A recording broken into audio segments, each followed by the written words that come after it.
lihat ya kamu jahat sama saya dendam sekali sama papa saya. Kamu buat hidup saya hancur. Ya, saya menyalahkan semuanya. Saya ingat setiap kejadian di mana titik-titik di mana saya tuh sepi, sendiri, terancam, merasa nggak diperhatikan, rasa nggak disayang, sampai segala kejatuhan saya ya. Itu saya cuman ujungnya ngeliat ini karena perbuatan papa saya. Lu malah enak-enakan di sini nyayangin anak orang yang bukan anak lu. Sementara gua anak perempuan lu satu-satunya lu sia-siain. Akhirnya saya ambil satu keputusan, saya harus putusin pacar saya. Karena pada waktu saya tetap menjalani hidup saya bersama dia, saya tuh udah nggak bisa lagi tuh yang namanya melakukan free sex lagi ya. Aduh, dia juga melihat keanehan. Kayaknya sejak dari kamu ikut program gereja itu kamu kok jadi aneh ya. Sahabat Cross Talk, bersama saya Grace Kusno dalam bincang-bincang Cross Talk mengetengahkan tentang kisah anak-anak Tuhan dengan latar belakang yang luar biasa, begitu keras, begitu banyak tantangan yang dihadapi, tapi Tuhan mengubah mereka menjadi sebagaimana Tuhan inginkan dalam kehidupan anak-anak Tuhan.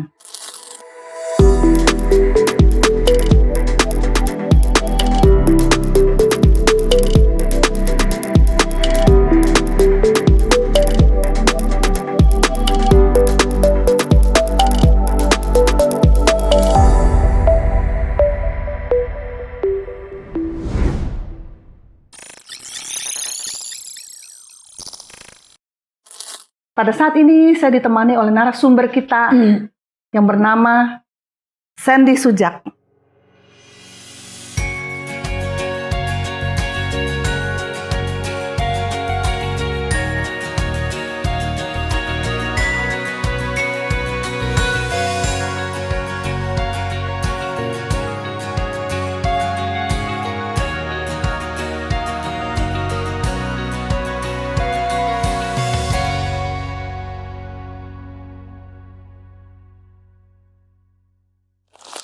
Selamat datang Sandy. Halo Ibu Grace. Halo, apa kabar? Luar biasa, sahabat Cross Talk semuanya. Shalom.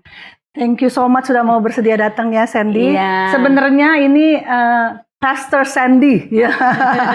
Karena di gerejanya di mana San? Gerejanya namanya apa? Kami saya dan suami melayani di Victory Church Indonesia. Victory Church Indonesia ya, di daerah selatan ya kalau nggak salah. Sebenarnya sih udah perbatasan, jadi masuk ke Tangsel juga ya. Oke. Ya. Kisah hidupnya luar biasa ya, sahabat Cross Talk ya. Jadi naik turun dan begitu banyak bervariasi yang sungguh kami merasa akan sangat menjadi sumber inspirasi bagi sahabat Cross Talk sekalian.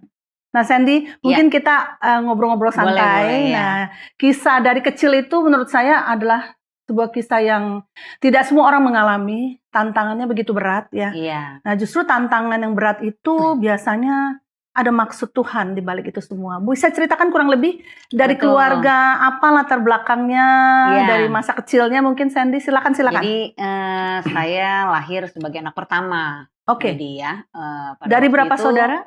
4 ya. 4. Jadi papa mama saya tergolong menikahnya itu usia muda ya, 22 tahun udah menikah ya. Oh gitu. Dan kondisinya beliau orang tua dalam kondisi yang benar-benar sebenarnya kalau dievaluasi ya setelah semua terjadi itu memang secara kondisi pranikah itu juga belum siap juga sebenarnya, kematangan dan kedewasaan, iman ya.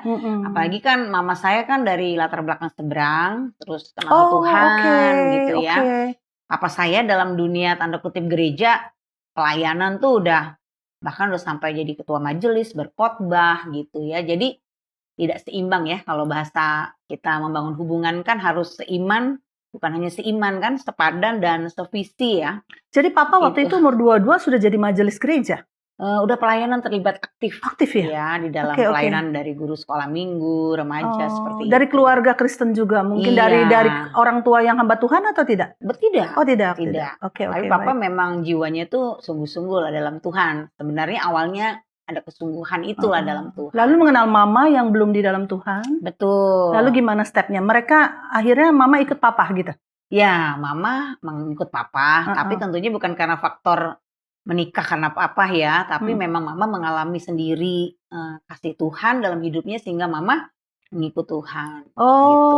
malah mama kemudian bersungguh-sungguh dalam Iya, Tuhan ya. sungguh-sungguh dalam Tuhan. Oke. Nah, Sekali ikut kelihatannya kan Yesus lah. ideal tuh, Sen. Kelihatannya Iya, ideal nih iya, papa iya, mama iya, udah iya. nih ya. Iya, ideal. Papa cinta Tuhan, mama ikut Tuhan sungguh-sungguh. Lalu kenapa Betul. Sandy mengalami Iya, masa jadi kecil yang naik turun? jadi di tengah perjalanan hidup mereka ternyata kalau dibilang ideal itu kan hanya secara dari luar dilihat, oh mama udah sungguh-sungguh, papa udah sungguh-sungguh, tapi Mm-mm. ternyata dalam bobotnya itu diuji kan, Kak. Oke, Kita kalau oke. mau lihat orang itu sungguh-sungguh atau enggak kan nanti ada ujiannya. Saat ujian datang ya. Iya, kalau dari luar sekilas ya pasti kita bisa gampang melihat orang dan mengatakan dia sungguh-sungguh, dia udah maju dalam iman, tapi pada waktu diuji bagaimana? Oke. Jadi pada waktu menjalani proses pernikahan itu, di usia pernikahan yang keempat ya mereka akhirnya mengalami goncangan, khususnya yang mengalami itu papa saya. Waktu itu Sandy udah lahir? Itu posisinya kalau nggak salah tuh saya udah umur sekitar 4 tahun, 5 tahun ya. Jadi oke. waktu itu mama saya kalau nggak salah usianya baru 27 deh, di kejadian itu ya. Di kejadian itu umurnya 27, ya mungkin mama yang 22, papa yang 24 kalau nggak salah seperti itu ya. Beda 2 tahun kan. Jadi menikah langsung hamil Sandy dong? Enggak, jadi justru saya waktu dikandung ibu saya udah 3 bulan sebelum menikah. Gitu. Jadi mama saya mengandung ya kalau istilahnya married by accident juga ya. Oke, Sen. Ya, jadi saya sudah ada dulu 3 bulan. Dan by the way kesananya itu ternyata juga dalam kandungan pun mama saya pernah gitu berniat mau menggugurkan saya dan sudah minta obat ke dokter dan berkali-kali minum obat bahkan jamu-jamuan, tapi ya puji Tuhan ya akhirnya saya lahir selamat. Inilah kondisi anak yang mau sehat gitu iya, kan. betul. Ya, tapi kan secara psikologinya kan dan secara kondisi rohani juga pasti kan mengalami pasti persoalan. terpengaruh ya, Sen ya. Bagi anak yang mau digugurkan. Ya, pastinya dalam kandungan tuh sudah bergumul, sudah berjuang bagaimana nih gue mau dibunuh kan pasti kan jiwa rasa saya ketertolakan juga ya. Benar, khususnya bagian area penolakan itu. Oke, Sen. Dan waktu papa mama tergoncang, saya kan masih umur 45 tahun ya. Tapi walaupun masih anak-anak nggak tahu ya, saya tuh dari kecil tuh memiliki kepekaan gitu antara ini benar atau enggak, terus bermasalah atau enggak. Jadi jiwa saya tuh kayak peka dengan hal-hal yang konteksnya itu konflik-konflik ya. Oh ya. Jadi dari kecil pemberontak tuh, gimana? Berontak gak dari kecil? Dari kecil tuh kayak melihat sebuah apa ya, ketidaknyamanan pastinya ya dalam pertengkaran mereka ya. Oh, sering Karena kan bertengkar. awalnya sering bertengkar. Papa pernah keluar dari jendela, cakar-cakaran, pukul gitu ya. Ya, artinya itu saya lihat dan tahu saya yang saya ingat tuh papa tuh sering pulang malam, pulang pagi, sampai sama sekali tuh nggak pernah pulang. Oke. Gitu dan saya pernah waktu itu di situasi itu melihat mama kan memang papa bekerja ya, karir mereka tuh bagus di perusahaan minyak ya. Dua-duanya bekerja. Dua-dua perusahaan minyak, udah waktu itu proses juga secara keuangan baik ya. Yang saya ingat sih masa kecil saya selalu tercukupi dan mapan lah gitu ya. Dan akhirnya saya pernah waktu mama lagi kerja, papa ke rumah sama perempuan gitu. Wah, oke. Saya bilang, wah ini tapi saya sebagai anak kecil juga udah tahu ya nih pasti ada macam-macam nih, ada apa-apa nih orang tua saya. Waktu itu Sandy sendiri atau udah punya adik? Saya ada Mervin. Saya kan sama Mervin nomor 2 beda 2 tahun ya. Oke. Mervin masih bayi ya. Yang saya ingat juga Mervin waktu bayi itu punya banyak masalah trouble di kesehatan ya, usus kebalik lah baru 3 hari udah operasi besar dan sebagainya. Ya jadi artinya sebenarnya banyak ujian yang di luar masalah konflik pernikahan aja ya. Kayak adik saya kan sudah mengalami kondisi yang operasi besar gitu pada waktu bayi ya. Cuman yang saya ingat ya itu tadi artinya ini ada masalah dan papa saya ada pihak ketiga. Saya udah nangkep tuh walaupun saya masih kecil. Dan setelah itu akhirnya papa saya memang tidak pernah pulang sama sekali gitu. Cuman saya waktu itu selalu ingat ya kalau saya tanya papa kemana, mama selalu bilang papa kerja keluar kota dan sebagainya bla bla bla. Pokoknya alasannya selalu kerja dan kerja. Ya sampai bertumbuhnya waktu. Nah ini terjadi satu cara mendidik anak yang akhirnya nggak fokus kan, orang tua kan yang satu nggak ada di rumah. Ya. Mama juga masih bekerja. Satu titik yang saya ingat mama keluar dari pekerjaan, sekolah Alkitab, terus pelayanan. Waktu sambil bekerja pun akhirnya mama tuh kayak mencurahkan jiwa dan raganya ke pelayanan gitu. Jadi yang saya ingat pada waktu masih full bekerja, saya suka dititipkan ke opa oma dari pihak papa, adik saya Mervin ke opa oma dari pihak mama, kakek nenek. Nah, waktu seingat saya selama oma saya itu masih hidup ya waktu itu, saya tuh bahagia banget, happy banget. Karena oma ini penyayang ya. Oke. Oh, Iya. Sandy merasa lebih happy tinggal dengan oma. Iya, oma itu seorang oma yang merawat cucunya gitu ya. Bener-bener dari pergi ke sekolah diantar, dijemput, ditungguin. Ada opa waktu itu? Ada, opa ada. Cuman oma ini tipe yang perhatian, suka cerita firman Tuhan, membelai, peluk. Oke. Wah, nyediain makan, minum, sampai dessert semua. Saya ingat masa kecil saya coklat tuh dibikinin oma pun, podeng lah semuanya, es gitu ya, terjamin. Nah, satu titik saya ingat oma saya di tengah malam lagi cerita, terus muntah darah dan oma saya meninggal. Itu umur berapa, Sandy? Itu Umur kalau nggak berapa? salah 5 ke 6 deh. Oh, jadi kejadiannya sangat pendek ya? Jadi Sangat umur pendek. 4 tahun melihat papa selingkuh? Bener, terus merasakan keindahan dengan kasih dan perhatian Oma hanya setahunan? Tapi itu cuma kayak sekilas aja gitu dan hilang gitu. Oke. Nah, jadi titik saya merasakan kehilangan ya, bener-bener yang namanya sosok yang bisa meng-take care saya itu waktu oma nggak ada itu. Saya kayak mulai merasa sendiri dan di situ titik awal saya hancur gitu ya, kayak kehilangan pegangan. Dan itu Sandy berasa dikembalikan ke mama lagi? Iya, dan saya hidup bersama pembantu. Dan Mervin Ya, juga? antara pembantu suster, ya seperti itu. Dan pada waktu SD itu saya setelah oma meninggal, saya akhirnya banyak dititipin ke rumah kakek nenek saya. Yang bersama Mervin waktu itu dititip? Iya, betul. Mama kayaknya masih aktif juga bekerja, kalau saya seingat saya ya. Dan waktu itu kejadianlah terjadi dalam hidup saya, pelecehan seksual. Itu pada waktu tinggal di kakek nenek? Iya, waktu dititipkan. Sebenarnya kami tidak nginep ya, kalau saya dijemput sore pulang gitu. Cuman memang kan kalau di rumah kakek nenek kan besar ya. Jadi, dan pada waktu itu ada 3 pembantu pria yang bekerja. Aduh. Gitu. Dan ada gudang besar juga di belakang gitu, yang dimana ya ada penyimpanan barang. Dan waktu itu kondisinya saya ingat pada waktu saya dilecehkan, dia ngomong begini sama saya, ya saya belum haid memang yang saya ingat. Kenapa? Karena nanti kalau sudah haid katanya bisa hamil lah segala macem. Ya akhirnya dari ketakutan, tapi akhirnya jadi mau dan hampir kurang lebih 2 bulan, 3 bulan lah ya, hampir lama juga loh diperlakukan secara rutin. Nah itu yang umur 6 tahunan gitu, San? Bukan, maksudnya 5 SD, kelas 5 SD. Oh ini 5 SD ya? 11 tahun. 11 tahun, udah remaja berarti? Sudah remaja. Dan itu pekerjanya itu orang dewasa biasa? Kayaknya dia belum terlalu tua. Jadi 3 itu melecehkan, tapi yang 1 yang sampai meniduri ya, yang lain cuman sebatas pegang dan sebagainya gitu.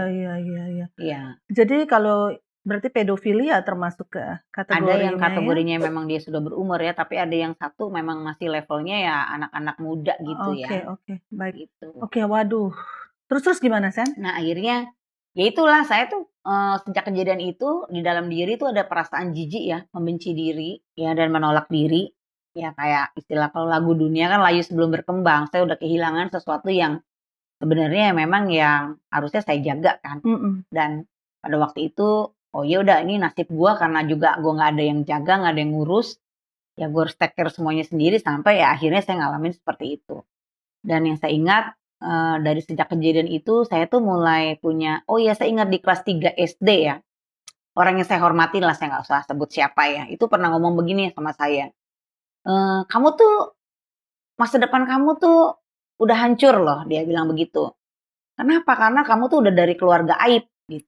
Oh, nah, dia taunya karena papa udah meninggalkan mama. Jadi kalau nanti kamu besar nggak ada laki-laki mau sama kamu, katanya gitu. Ya kalaupun laki-laki itu mau sama kamu, mana ada orang tua yang mau punya mantu seperti kamu, katanya gitu.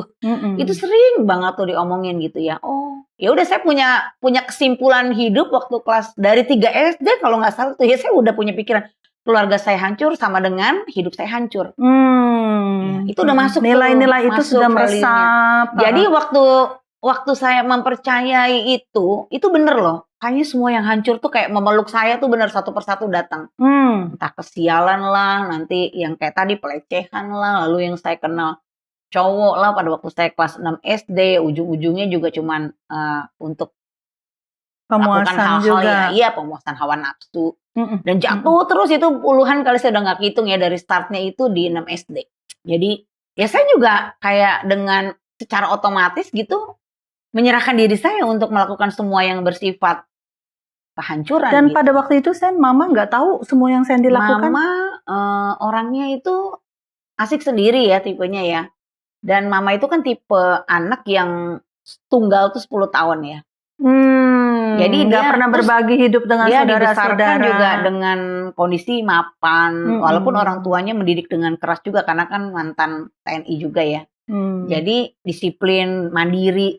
Nah, mama bukan tipe ibu yang bisa ngobrol, sharing dulu ya. Jadi nggak pernah meluk. Saya tuh ingat masa kecil saya kepengen dimandiin mama, dikeramasin kayak teman saya lihat kalau main ke rumah teman kan mamanya suka take care gitu ya. Kalau mama saya enggak. Jadi dia tidak menyentuh anak gitu. Jadi papa udah nggak pernah pulang, mama tidak menyentuh, nggak pernah ada kesan sosok ibu yang peduli. Ya kalau soal beli-beli, oke ya, beli baju, beli apa, gitu. Cuman dia bukan yang penyayang ya, bukan apa ya. Karena mungkin di rumahnya pun tidak mama juga tidak diperbuat demikian. Betul, oleh orang tuanya. Iya. Oke, Sen. Nah terus itu jadi dari kamu TK kurang lebih umur 4 gitu sampai kamu di SMP yang sekarang saya diceritakan, papa belum pernah pulang? Belum. Oke. Jadi itu berlanjut ya. Jadi dari mulai SD tuh saya jadi kalau stres tuh udah. Nah, saya waktu TK tuh juga pernah ngalamin situasional kayak saya tuh sering kejang. Ya kan? Kejangnya itu mungkin ada pertimbangan lain, dipikir saya tuh ayan. Jadi di bawah tuh saya sempat tuh masa SD kelas 1 atau TKB ya, saya nggak tahu lah. Ke rumah sakit Cipto itu penuh mainan gitu ya. Saya ingat dokternya itu ngomong, oh anak ibu nih stres, tekanan batin gitu. Pernah tuh masuk juga dalam pikiran saya. Nah kejang-kejangnya itu dipikir ayan, ternyata enggak gitu. Karena tekanan mental. Enggak, karena dibilang katanya anak ini udah masturbasi, berfantasi seksual, menikmatin kesenangan diri sendiri. Oh itu bisa dites itu, Sen? Nah itu diceknya itu ke arahnya tuh kita kejang-kejang gitu kayak orang menikmatin kepuasan diri sendiri. Oke. Saya sih seingat saya nggak ada malunya ya di depan orang sampai suka diledek, ngapain sih lu Sen kejang-kejang gitu. Ya itu dari kecil sudah punya keanehan seperti itu. Oke. Sen. Mungkin ya itu karena tadi faktor anak yang dikandung di luar pernikahan ya. Jadi tapi saya sendiri juga tidak merasa juga 100% berhayal atau berimajinasi seksual, namanya juga anak kecil, tapi memang sudah merasakan hal-hal yang mungkin dinilai itu arahnya ke sana gitu ya. Waduh, berarti kita dapat menyimpulkan ya, sahabat Crosstalk, bahwa kehamilan di luar nikah itu dampaknya sangat-sangat berbahaya bagi anak yang dikandung. Jadi kita perlu berhati-hati, apalagi dengan mau digugurkan, sudah ada rencana untuk digugurkan. Jadi luar biasa multiple effect-nya ya terhadap anak tersebut. Ya, lalu juga saya ingat saya juga waktu saya bertumbuh di SD itu, opa saya punya teman dari Belanda datang. Itu di kamar tuh banyak buku-buku stensil gitu ya, lalu video-video blue film gitu. Jadi saya tuh dari kecil bacaannya tuh stensil. Wow. Ya di situ tambah lagi ya, fantasi saya tuh pokoknya dari pagi ke malam cabul terus dari kecil tuh, dari SD udah begitu. Ampun Sandy. Dan memang pada waktu saya sudah jatuh ya ke masalah hubungan pria wanita, saya cenderung bisa melakukan itu secara sendiri, itu benar seperti masturbasi begitu. Itu dari SD udah seperti itu. Pikiran juga semua udah cabul ya. Kalau lihat laki-laki tuh udah bisa kayak nggak pakai baju aja, udah bisa menerawang sendiri seperti itu. Udah sampai seperti itu sih kondisinya. Ya jadi ya memang ya sejak kita meyakini ya, saya meyakini bahwa saya udah nggak punya masa depan, saya hancur, itu yang tadi saya bilang semua kehancuran dengan berbagai arah tuh ya datang gitu mendekat. Termasuk ada seseorang yang berkata-kata sesuatu yang sangat negatif dan menjadi iman dalam diri Sandy, iman dalam arti negatif juga ya. Itu malah berkuasa atas kehidupan Sandy sesudahnya, begitu kan? Mengikat dan sebagainya. Karena Sandy menerima itu sebagai kebenaran pada waktu itu. Apa yang kita anggap kebenaran itu kan yang akan terjadi ya. Karena saya melihat saya hancur, ya saya hancur benar.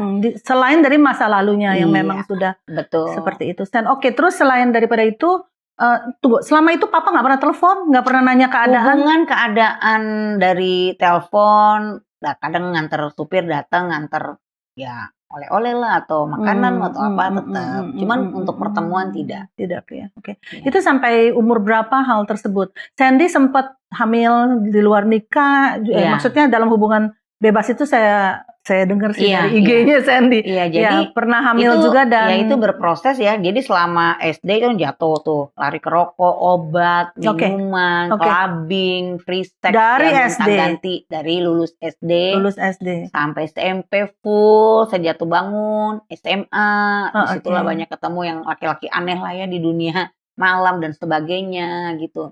Sampai pada waktu satu titik saya berkenalan dengan seorang pria. Mm-mm. Pada waktu saya kelas 2 SMA kalau nggak salah ya. Mm-mm. Itu kayaknya Baik. posisinya tuh momennya di kondisi papa saya tuh lagi sementara baru menuju mau pulang gitu loh. Setelah kurang lebih hampir berproses tuh kan ada sekitar yang pertama 10 tahunan udah pulang pergi lagi. Jadi terus balik itu total kayaknya 13-an tahun, 14-an tahun deh ya.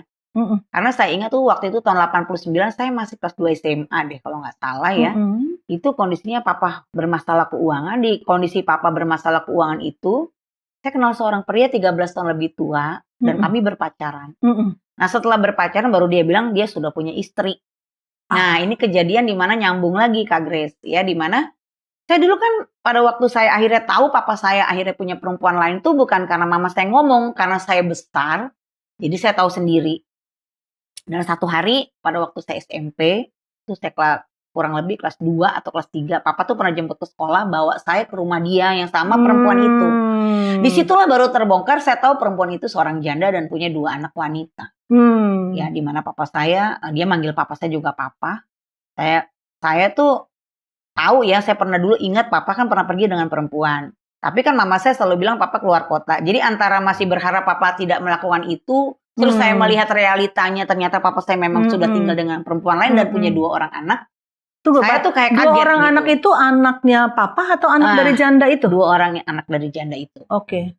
Ya, jadi di situ tuh saya kayak kaget, syok gitu ya, melihat mereka mesra, mereka ya namanya juga pasti seorang anak, gua aja susah ketemu bokap gua, lu kok enak gitu ya. Sampai saya ingat pada saat makan malam saya udah nahan nangis. Nah, tapi saya tetap berharap hari itu papa tuh akan tidur sama saya gitu ya. Namanya kita kan udah lama nggak ketemu. Malah saya tidur sama anak 2 itu. Saya di tengah, yang tua di kanan, yang nomor 2 di kiri gitu ya. Saya dalam hati ngomong, lihat ya, kamu jahat sama saya dendam sekali sama papa saya. Kamu buat hidup saya hancur. Ya, saya menyalahkan semuanya, saya ingat setiap kejadian di mana titik-titik di mana saya tuh sepi, sendiri, terancam, merasa nggak diperhatikan, rasa nggak disayang, sampai segala kejatuhan saya ya. Itu saya cuman ujungnya ngeliat ini karena perbuatan papa saya. Lu malah enak-enakan di sini nyayangin anak orang yang bukan anak lu. Sementara gua anak perempuan lu satu-satunya lu sia-siain. Jadi kayak saya tuh bener-bener dendam sampai saya tuh ngomong di batin saya, sampai mati gue nggak bisa ngampunin lu. Saya bilang gitu. Dan saya benci sekali sama perempuan itu. Walaupun di luar saya manis, tapi di dalam itu saya menggerutu, saya ngomong, dasar perempuan murahan, nggak tahu diri kamu, ngerebut suami orang, ngerebut papa saya, merusak kebahagiaan keluarga kami dan sebagainya. Saya marah sama perempuan itu, tapi di dalam batin saya. Nah itu 3 SMP kalau salah ya kejadian. Nah kelas 2 SMA saya jadi seperti perempuan itu. Makanya hidup itu nggak boleh takabur ya. Kita benci perbuatannya, kita benci orangnya. Akhirnya apa yang menjadi perbuatan yang kita benci dari orang itu akhirnya kita lakukan. Nah itu 2 SMA. Ya akhirnya saya jatuh cukup jauh ya, sampai kejadiannya saya hamil itu waktu masa saya masih SMA, yang pertama tuh pas mau menjelang ujian. Saya aborsi anak pertama, waktu itu udah 3 bulan ya, saya kaget juga. Tapi saya menolak bayi itu dan saya benci keadaannya juga, kan saya belum bisa menikah juga dengan dia ya kan. Jadi saya tidak mau, saya juga masih mau senang bebas lah, fun atau gimana ya. Pokoknya saya paksa harus gugurin. Itu dengan secara sadar saya yang berniat saya nggak mau anak ini gugur. Dan 2 tahun lagi terulang lagi. Dengan orang yang sama. Dengan orang yang sama. Tapi dalam prosesnya sebenarnya banyak kejadian yang dimana saya pendarahan tuh udah sering ya. Karena saya tenggekin obat atau apa yang tidak resmi. Oke. Yang resmi itu kan 2, yang dokter bener-bener ngerjain gitu yang lain-lain tuh kan terjadilah banyak hal dimana saya ya ikut-ikut teman yang lain lah, cara-cara pencegahan, atau udah jadi kita apakan ya, kita minuman keras atau apa gitu ya. Begitu dan telat menstruasi langsung ngapain gitu ya. Ya. Dan itu membuat saya kan juga jadi semakin hancur ya, semakin merasa udah nggak layak. Walaupun dalam proses waktu dari kecil pun nih ya, secara rohani sebenarnya mama saya mendidik keras untuk tetap ke gereja, untuk tetap ibadah. Jadi saya lewatin tuh proses ke sekolah minggu, ibadah remaja, pemuda, sampai nanti papa saya balik, papa saya balik bangkrut, kita kehilangan rumah. Waktu itu saya marah sama mama saya. Tunggu sebentar. Jadi papa balik itu dalam kondisi bangkrut. Iya. Baru dia kembali kepada mama dan anak-anak. Dalam saat itu dia sudah bertobat atau belum? Atau cuman karena udah nggak punya uang lagi? Itu atau posisinya juga saya meragukan pertobatan dia. Karena kan begitu bangkrut, balik ke rumah, itu rumah yang atas nama mama yang kita punya satu-satunya juga jadi disita bank. Jadi papa tuh udah ngabisin banyak duit ya. Uang-uang dan aset kayak warisan yang mama terima juga mama kasih semua ke papa. Jadi mama tuh kalau sama papa tuh all out deh pokoknya. Di situ tambah buat saya juga marah sama mama, benci sama mama. Jadi gara-gara mama juga nggak bisa tegas, akhirnya kita jadi miskin mendadak dan kayak gembel begitu, nggak punya rumah. Gitu kan, rumah kami besar 300 meter dengan posisi di real estate, harus dilepas gitu. Kayak satu-satunya yang tinggal aset kami ya harus dilepas. Itu yang buat saya makin marah sama mama. Saya bilang mama perempuan bodoh. Mau aja dimanfaatin papa. Kalau mama cerai kan itu atas nama mama, istilahnya hartanya udah harta mama kalau mama cerai. Tapi mama saya bilang, Sandy, papa kamu itu suami mama, hutang papa kamu tuh hutang mama. Wah, itu yang buat saya tuh kaget gitu. Sampai ada ya seorang wanita yang udah disakiti, dijolimi, masih mau bilang begitu, utang papa, utang mama. Wah, dia lebih rela kehilangan aset harta bendanya daripada kehilangan nyawa suaminya. Ya mama saya selalu bilang, yang penting papa kembali sama Tuhan, gitu ya. Kita satu keluarga sama-sama melayani Tuhan. Ya, malahan mama jadi lebih rohani ya, padahal belum pengikut Kristus waktu pertamanya.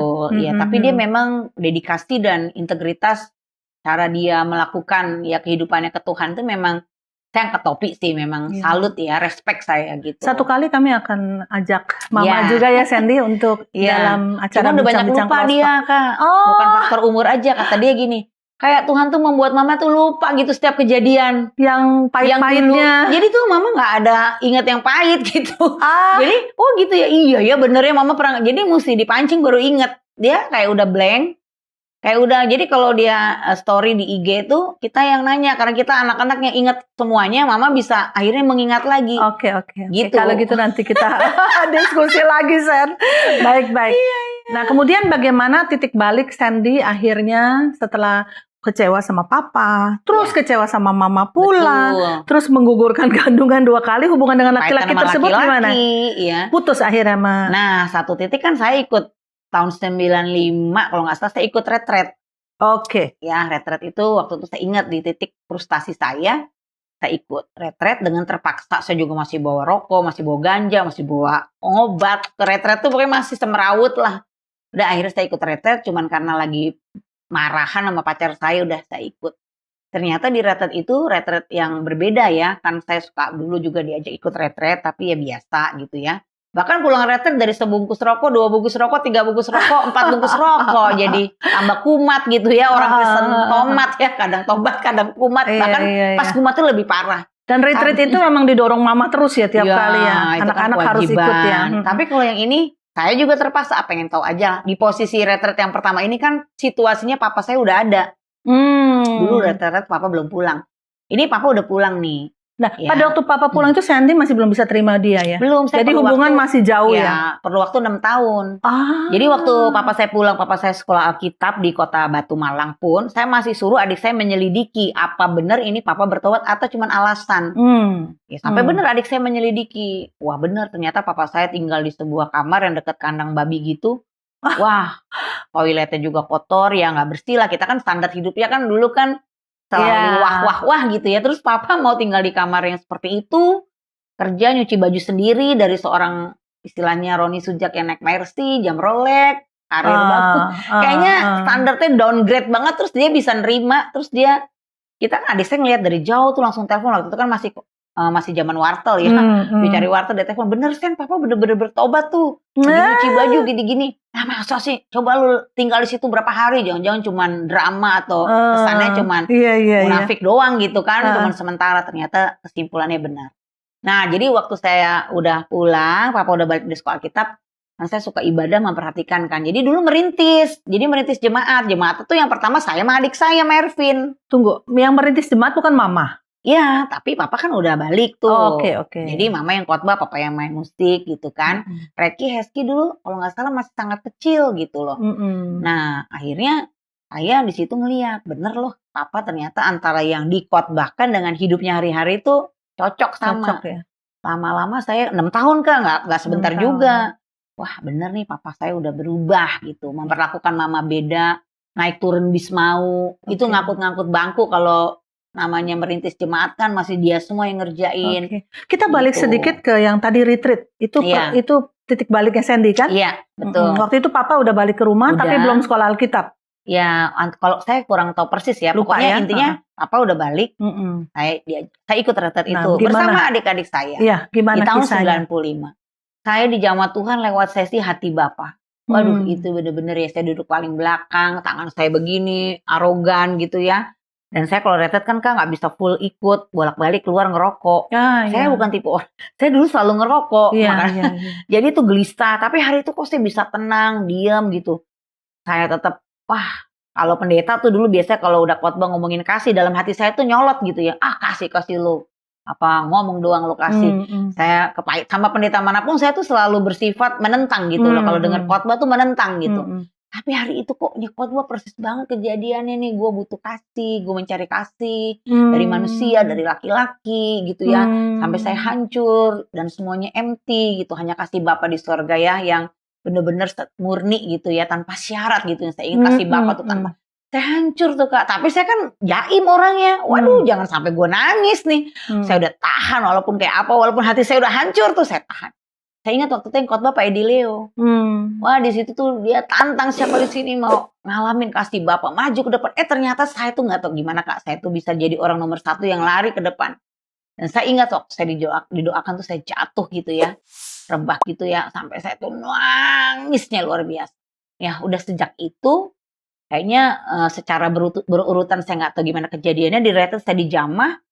Akhirnya saya ambil satu keputusan, saya harus putusin pacar saya. Karena pada waktu saya tetap menjalani hidup saya bersama dia, saya tuh udah nggak bisa lagi tuh yang namanya melakukan free sex lagi ya.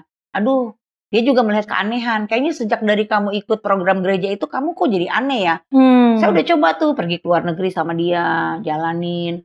Tapi pada waktu saya melakukan hal yang sama, dosa itu, dulu saya biasa kan, nikmatin, santai. Ini saya gelisah Kak. Saya kayak orang yang, aduh malah kayak mau mati gitu, kayak nggak bisa deh, gue kayaknya ini bukan gue bukan kayak di dalam diri saya dia ngomong kamu nggak bisa lagi lakukan itu karena kamu sudah baru gitu ya. Ada gitu. satu benih baru yang lahir di dalam jadi saya mau paksain hidup Sandy. Ya saya mau paksa buat dosa pun saya sendiri udah nggak bisa menikmatin dosa itu. Ya jadi akhirnya saya bilang udah ini udah waktunya lah. Tapi kan masalahnya gini Kak, saya kan hubungan sama dia juga urusannya kan fasilitas ya. Dulu nggak dapat dari papa, saya dapat dari dia. Nah kalau saya putus kan putus fasilitas. Perempuan yang udah biasa hidup mewah, tercukupi, bahkan tersedia, terus harus hilang semuanya, itu kan juga nggak mudah. Tapi itu ya karena saya yakin ya itu semua karena pengalaman saya juga pribadi dengan Tuhan yang sungguh-sungguh menyentuh hati saya secara dalam ya, mengorek semuanya. Itu membuat saya tuh kayak seperti bisa mengalihkan posisi pacar saya itu semuanya ke Tuhan gitu. Dan pada waktu saya memutuskan, saya cuma bilang, waktu itu saya didampingi papa mama. Ya, saya cuma bilang saya lebih memilih Tuhan Yesus daripada kamu. Cuma satu alasan, saya pilih Tuhan Yesus. Dan disitulah momen dimana saya mengalami kasih ya, kasih Bapa, baik juga kasih sebagai sahabat, kasih sebagai kekasih. Yang begitu menenggelamkan saya dan bisa ngalamin dunia lain lah istilahnya setiap hari gitu ya. Dunia yang lain yang mungkin orang nggak mengerti, tapi saya tuh paham banget gitu. Bahwa saya tuh bener-bener udah beda gitu. Saya tuh udah ciptaan yang baru. Yang lama sudah lalu, yang baru sudah datang. Dikasih sebuah kehausan dan kelaparan akan Tuhan ya. Kau baca firman, haus. Saya ingat dulu pada waktu saya awal bertobat ya, saya ngalamin kasih Tuhan. Saya harus tiap hari tuh hampir 3 tahun bolak-balik Bekasi ke Gunung Sahari belajar firman, Bible study. Saya ketemu saudara-saudara seiman, kakak-kakak pembina yang melayani rohani saya. Sampai saya ikut tuh pemulihan demi pemulihan. Sampai saya terlibat pelayanan gitu ya. Sampai saya juga akhirnya melayani anak muda, kesatuan tubuh Kristus. Jadi Sandy meninggalkan teman-teman masa lamanya ya? Betul, benar-benar break benar-benar kayak orang tuh sunat ya. Jadi nggak sedikit-sedikit, kalau sunat kan harus potong Langsung semuanya. Langsung ya, Saya seperti itu. Jadi kalau masa lalu tuh kenapa sampai begitu dalamnya, itu juga dipengaruhi oleh pergaulan Sandy nggak dulu? Ya, karena memang saya lebih nyaman dengan bergaul orang-orang yang broken home juga dong. Karena kan saya malu ya kalau misalkan teman ke rumah, bokap lu mana, kerja-kerja, lama-lama mereka tahu juga kan. Jadi kan saya mengalami kayak minder juga ya. Terus kalau datang ke sekolah otomatis kan papa nggak pernah ada juga. Lama-lama ya tahu lah ya. Jadi ya memang kita akhirnya gaul dengan orang-orang yang suka kedugem juga, nyamannya juga dengan mereka ya, mencari yang sehabitat. Iya, itu kan kayak magnet, narik juga ya. Jadi lebih cocok ke mereka juga. Oke, jadi dengan sejak lahir baru, sejak kenal Tuhan, bergaulnya udah beda banget ya. Iya, dan itu berpengaruh menurut Sandy dalam hidup Sandy. Sangat. Sangat. Ada orang-orang yang Tuhan siapkan ketika kita mau sungguh-sungguh bertobat mengenal Tuhan tuh pasti ada di sekeliling kita orang-orangnya. Iya. Tuhan tuh udah siapkan segala sesuatunya jauh ya dari yang saya pikirkan itu. Ada komunitas baru. Dan itu langsung aktif terus tuh Kak. Waktu itu zamannya ada persekutuan pemuda remaja gereja. Oh iya, betul. Saya tenggelam pokoknya pagi siang malam tuh dalam dunia pelayanan, yang berbeda, melayani jiwa-jiwa. Dan langsung di gereja lokal saya pun saya menangani orang-orang yang hancur seperti saya. Bahkan banyak yang lebih parah juga dari saya yang udah ada aborsi 8 kali. Padahal dia masih SMP. Wah, jadi banyak tuh. Adik saya di tahun yang sama tuh, Mervin Reki Heski, juga bertobat ngalamin Tuhan. Ya punya cerita yang berbeda lah masing-masing gitu loh. Jadi sejak papa bertobat, kembali kepada keluarga, pemulihan demi pemulihan terjadi ya. Dampak dari pertobatan seorang bapak itu berpengaruh ternyata luar biasa ya. Anak-anaknya betul. Saya bertobat, 3 adik saya bertobat. Kami ngalamin Tuhan, kami tinggal lagi di satu rumah ya, dimana kami ingat tuh bertahun-tahun kami tidur rame-rame tuh berempatan gitu ya. Pagi bangun doa sama-sama, sharing firman, ngalamin tuh revival. Adik saya juga akhirnya bertobat, di sekolahnya bangun persekutuan doa semua gitu. Waduh, luar biasa ya. Jadi sahabat Crosstalk, betapa pentingnya peranan seorang ayah. Kalau ada dari antara bapak-bapak yang saat ini menyaksikan acara bincang-bincang Crosstalk, sadarlah bahwa setiap perbuatan Anda itu berpengaruh besar terhadap keluarga Anda.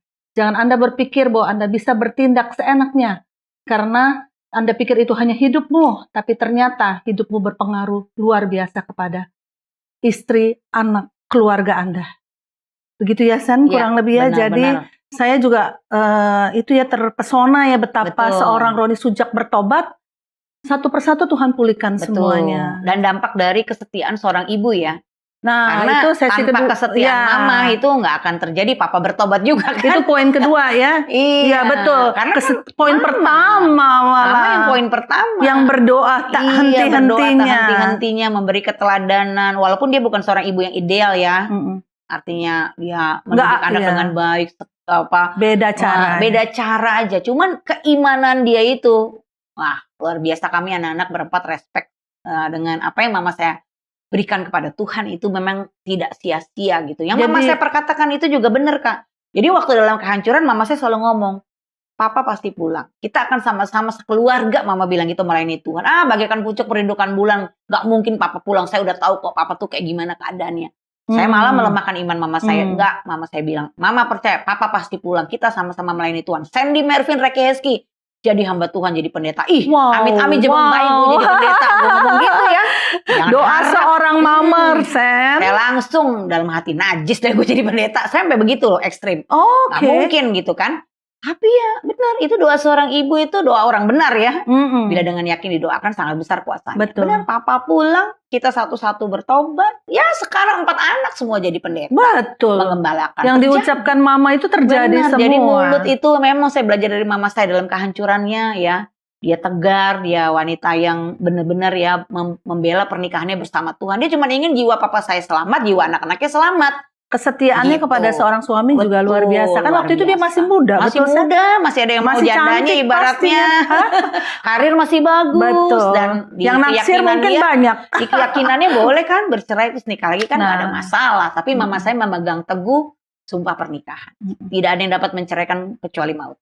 Jadi mama sekolah Alkitab kemudian mendirikan jemaat. Masih ikut bantu melayani di sebuah gereja. Belum mendirikan perintis sendiri. Perintis belum. Waktu Tunggu papa dulu. pulang baru. Oke, iya, luar biasa ya.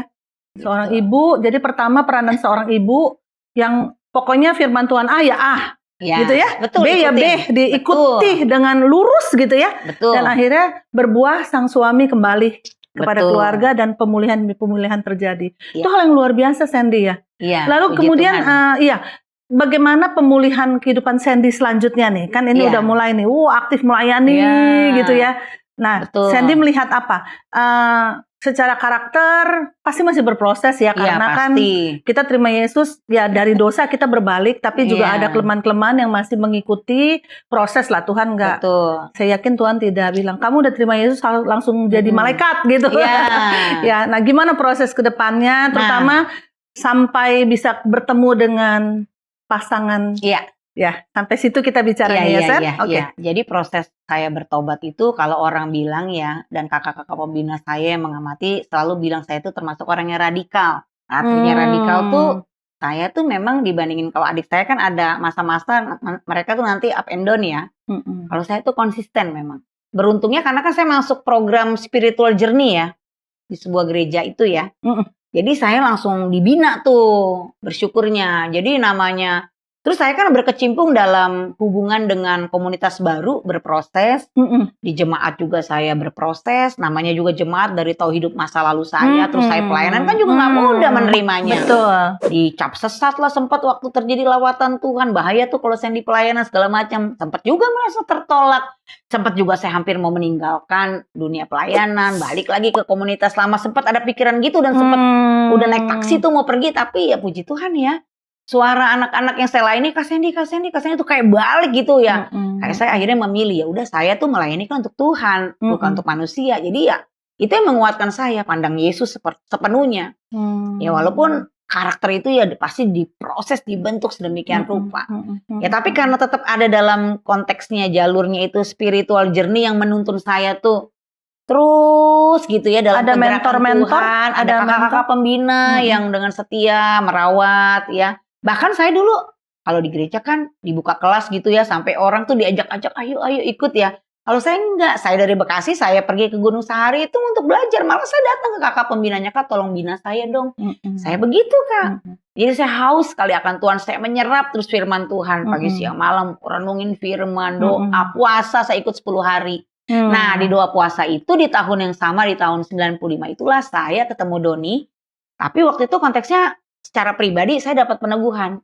Kayak di hati ada yang ngomong ya, ada kayak telunjuk yang nuntun, nanti kamu menikah sama dia. Itu tahun 95. Tapi selama di doa puasa 10 hari itu saya tidak berkenalan dengan dia. Udah habis selesai doa puasa, saya seperti ditaruh sesuatu. Saya pulang, tapi saya seperti kayak lupa lagi.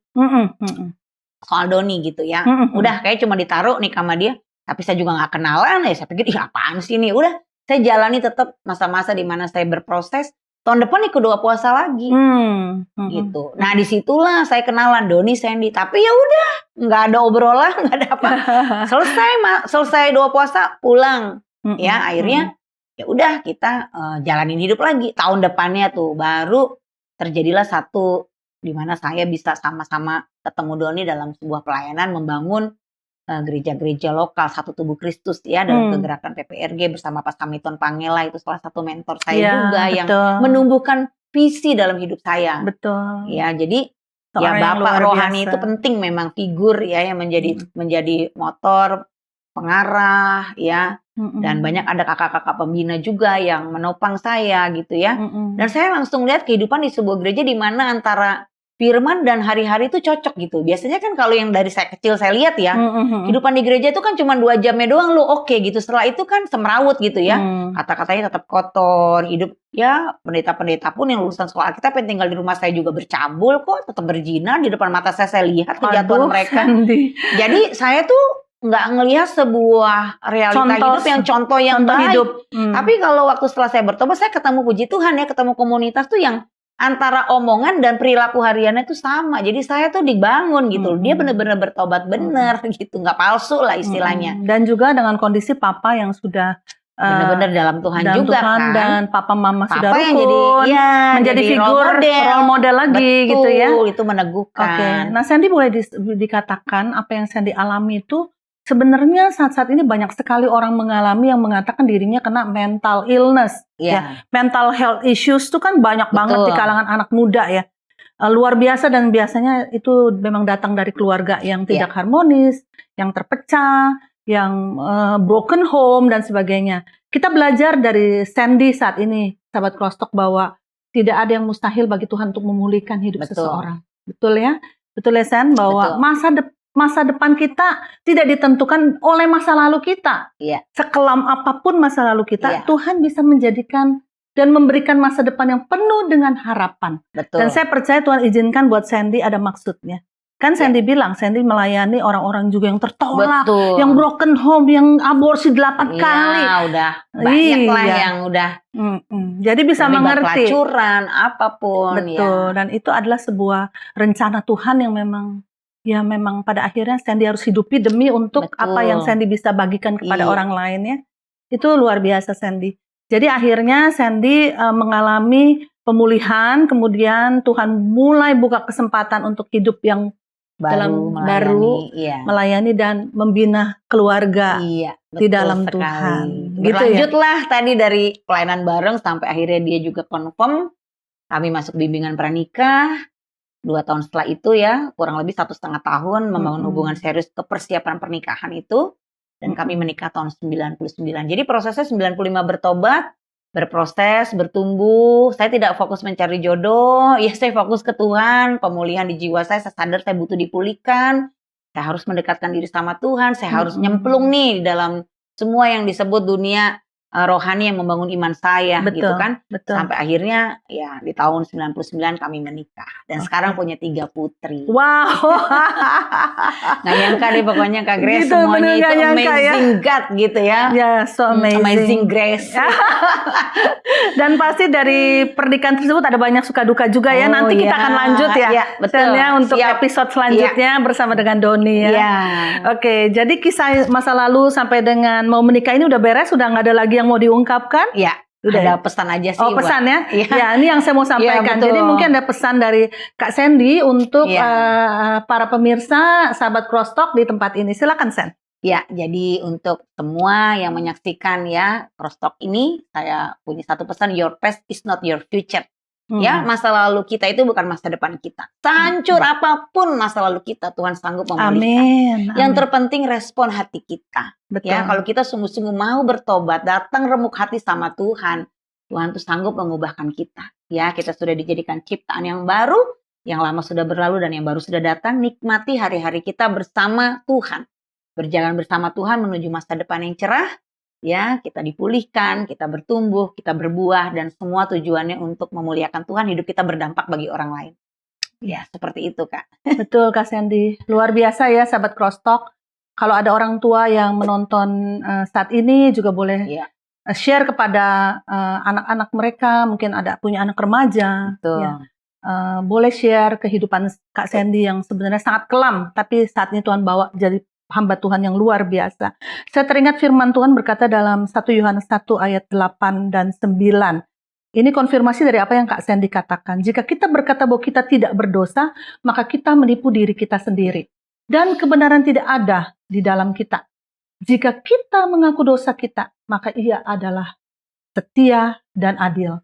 Sehingga Ia akan mengampuni segala dosa kita dan menyucikan kita dari segala kejahatan.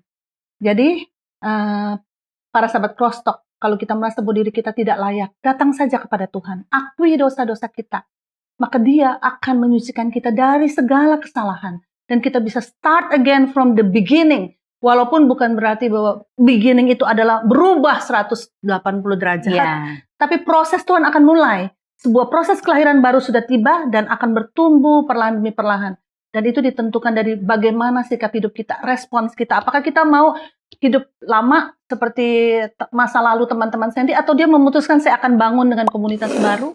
Amin. Yang bisa membangun dia atau tidak. Ada banyak lagi, apa kita mau diperkaya dengan firman Tuhan yang dipelajari terus seperti Sandy bilang, dengan hal-hal rohani, itu kembali kepada kita semua. Kalau mau seperti Kak Sandy, mari kita pelajari apa yang baru saja di-sharing oleh Kak Sandy kepada kita. Dengan demikian berakhirlah bincang-bincang kita bersama dengan Kak Sandy Sujak. Kiranya ini semua boleh menjadi berkat bagi kita semua. Sampai jumpa di bincang-bincang Crosstalk selanjutnya. Tuhan memberkati. Tuhan memberkati. Sahabat Crosstalk, agar kesaksian ini dapat memberkati lebih banyak orang, yuk like and share kesaksian ini kepada keluarga dan teman-teman lainnya. Bagi sahabat Crosstalk yang diberkati melalui kesaksian ini, Mari berbagi di kolom komentar. Dan subscribe agar tidak ketinggalan kesaksian-kesaksian lainnya.